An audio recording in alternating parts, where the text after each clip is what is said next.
algorithmic trading is very much related to quantitative investing.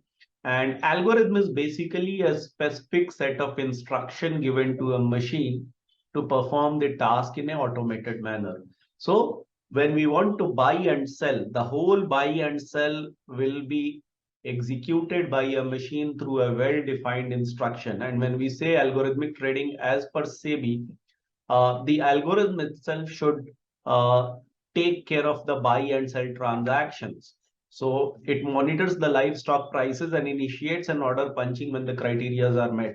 So we are telling the machine how it has to act based on a certain set of condition, and the machine monitors those conditions. And whenever those conditions are satisfied, the buy and sell transactions are punched. And then there could be different kinds of algorithmic trading depending on the skill set or the expertise of the person who is building these algorithms, whether he wants to do a very short term trade like a 5 minute kind of trade, which is more of a scalping, versus a trend following trading kind of algorithm, which is momentum, or using the fundamental information to build algorithms for buying and selling.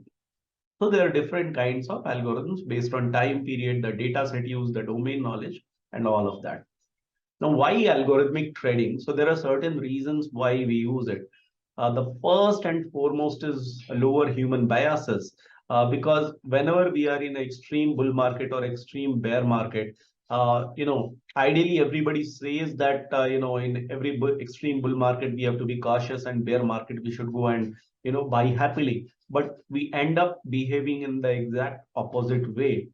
So this is where the role of machines come, because they don't have emotion and they take decisions purely based on data. And that helps us to get rid of our own biases, whether we are following the system or not, or we are even taking the system as a source of alternate truth to challenge our own biases. Even that way, it could be useful. And because of that, there are lesser chances of behavioral mistakes. So if we are somebody who is not very strong, because all the theory, algorithm, fundamental knowledge, technical knowledge, charts, all we can learn from books. But ultimately, if we don't have our behavior aligned, then all that theory of is of no use.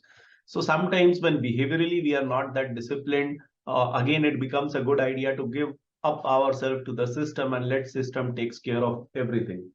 The third is when it comes to fundamental investing, there is a time limitation and there is a scale limitation. At max, one person can read maybe 40, 50 companies and study and track in a year. But quants is something which can be scaled across asset classes, across companies, across countries.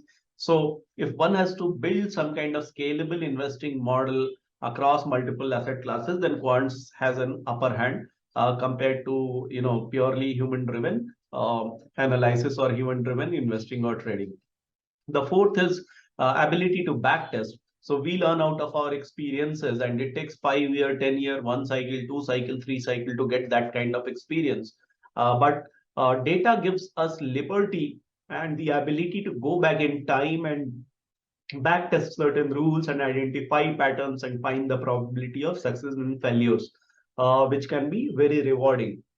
The fifth is ROI over time, because you spend a lot of time in building algorithms, but once you've built a good algorithm, it gives a very good ROI over time, and the repeat effort is not required until some improvisation is required or the algorithm stops performing at the same level. And sixth, which is more institutional, is reduced cost, because many times quantitative techniques are applied to, you know, to lessen the human effort which is required, and hence it helps to do more with the reduced manpower cost. So now, not everything is good about quants. Nothing in the world is perfect. Everything has two sides. And the con side of quants is there is a historical bias.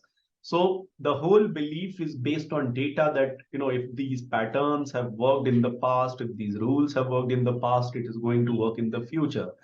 But if the future data is very different, the future patterns are very different because of some kind of decadal structural shifts and all, then this may not work. So there is a historical bias.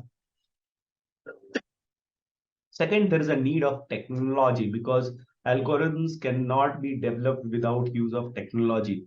So you will see technologies like, if you are a trading view kind of user, you will see something called Enter or Python or R, some kind of programming language will be required, some kind of backtesting software will be required. So there is a learning curve for technology. Third, it could be boring because in a fundamental analysis, we learn new companies, we learn about new business models. So there is always an excitement factor to learn. Whereas in quants, once you have built a model, it is just about repeating the same thing and there is no new learning. So it could be very boring. Fourth, temporary blips, because no strategy will work perfectly in all the times. In uptrend market, a reversion to mean algorithms may not work. In a range bound market, the trend following algorithms may not work. So there is no strategy which is perfect and can always underperform, and the strategies can always go under temporary blips. Fifth, there is too much hype, because many times you will see 99% accuracy and all. So whenever for an industry, for a concept, there is too much of hype, a lot of bad publicity happens, and people misinterpret the possibilities and the abilities, and that is happening with the quants. And last, because of that, I will highlight, it's no magic wand. Even the quants investing, it needs lots and lots of domain knowledge, whether that domain knowledge